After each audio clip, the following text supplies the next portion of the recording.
when you first joined, you must have assessed all the players that you had, and what did you think of Duncan when you first cast your eye over him? Someone that was straight as a die, someone that loved the game and wanted everyone else to give the same sort of effort that he gave. Absolutely. And did you spot very early on leadership qualities in Duncan? Because obviously he was captain under yourself, and there must have been, in those days I think captain was probably even more important in the team than it is in the modern game. So there must have been some real qualities in Duncan that convinced you he was the right man to captain the side. Yeah, well, I had a little chat with the players, as you do when you take over a new club. Yeah. I think the things that I spoke about ability, effort, and everyone working for each other and so on and so forth, struck a chord with Dunk. Because afterwards we had a few words, just him and I, and he was as happy as Larry. So we were on the same wavelength right from the start. And I think that wavelength is the same wavelength I've always used to get players playing for each other and for the club.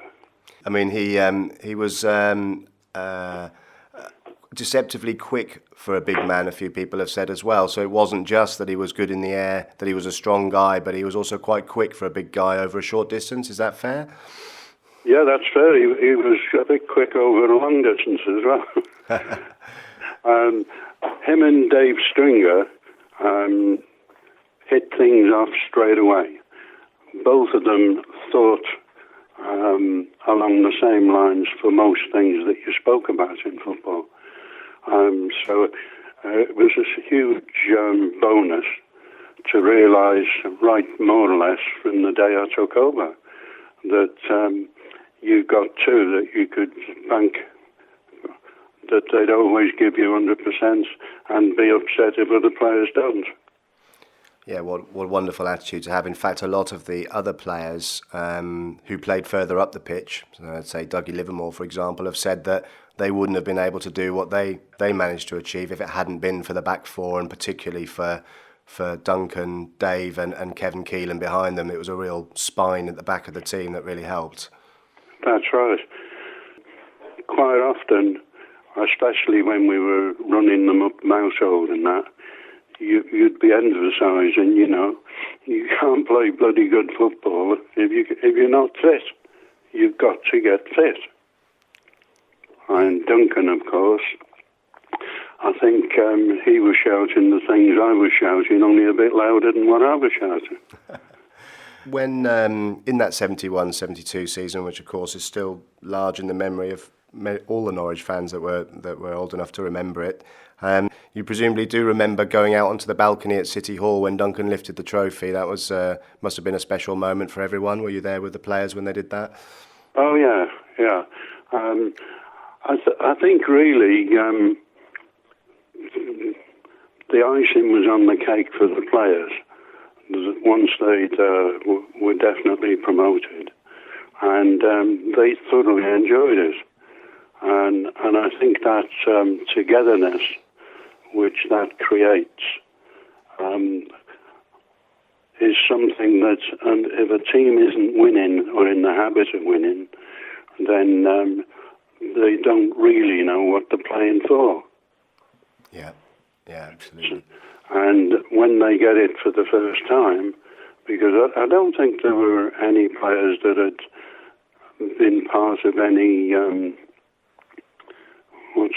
set up before, that had won promotion or been to a cup final or anything like that.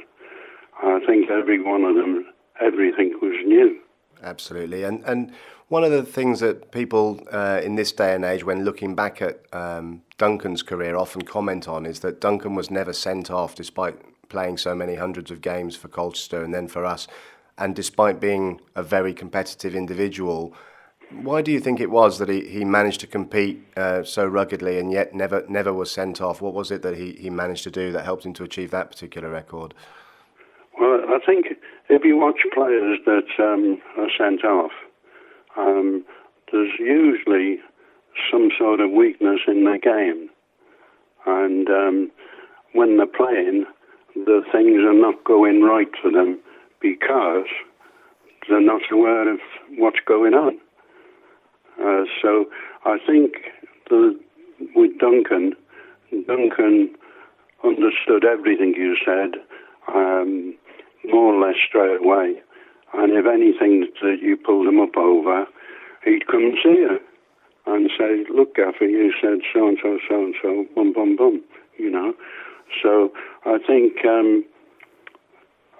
it's only when you're struggling physically on a football pitch that you start late tackling or you start getting irritable with the opponent or whatever, you know. And he was fit enough and good enough to match any of the players that he was playing against. And what was he like as an individual to manage? Because obviously one of the jobs of a manager is to deal with the different personalities in a team. You know, was Duncan easy to manage because of his personality? I think Duncan was very easy to manage because he was learning from you all the time. So anything that was new to him, he wanted to know that the answers to it and the ins and outs straight away. Now, a lot of players, when you get after them, if that's the right expression, then they feel that they're being picked on. Yeah, Duncan didn't. Whenever there were other players in the side as well, the same as Duncan, you know, that realised everything was for their benefit, wanted to get some sort of success, and had the character to get out and do something about it. Yeah, absolutely. And do you think? I know it's a false comparison, really, to look back at the players from so long ago now compared to the modern game. But do you think a player like Duncan, you know, with the right training and facilities that obviously modern players benefit from, would still have something to offer, or do you think the game has changed so much that a rugged centre back like Duncan would perhaps not find a place in the modern game? There'll always be a place in the modern game, no matter how modern it is or how much in the future it comes.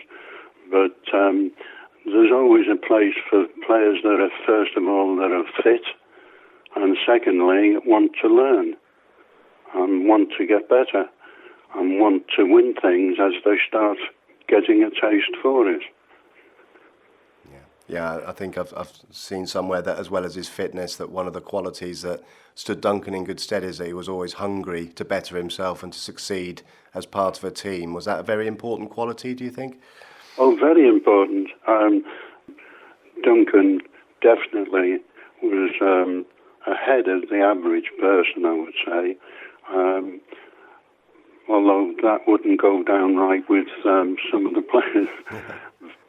And quite uniquely, I think, you had your experience of Duncan's 2 cup finals that he captained for the club at Wembley. The first one you were his manager, and the second time you were the opposing manager. That's right. So that first one, I think we were underdogs when we took on Spurs, and of course we narrowly lost. But speaking to Jeanette, she says the second one, when your Aston Villa side managed to win, courtesy of Grayson's shot on the rebound from Keelan's penalty save, that one was one of Duncan's biggest regrets. But I'm sure at the time you didn't have any bad feelings about putting one over on him. Is that true? Well, no. But it's some achievement for a club of Norwich City's size. Obviously, we don't make Wembley finals every other year. For Duncan to be the only captain in our history that's walked out of Wembley twice, that's something that he can always be rightly very proud of. Well, it's something no one will ever take away from him. And the supporters, of course, they take people like Duncan to the heart.